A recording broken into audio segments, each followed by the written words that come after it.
Alright, I'm back again. It just got real intense again. And I just took a gander at radar. We have a supercell, a lion embedded supercell, about to pass right over us in about 3 minutes.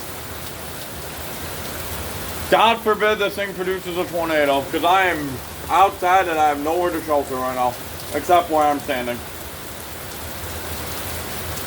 I mean, I could lag across the street at my friend's house, but I don't even think they're home.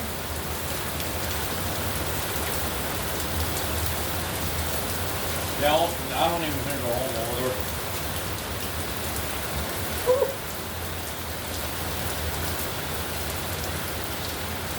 Holy fuck.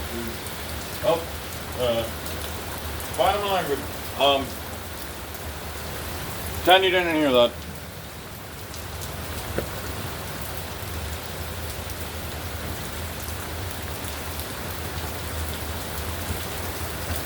Kinda wish I had a key to the building right here so I could shelter in here. Well, that was close, wasn't it?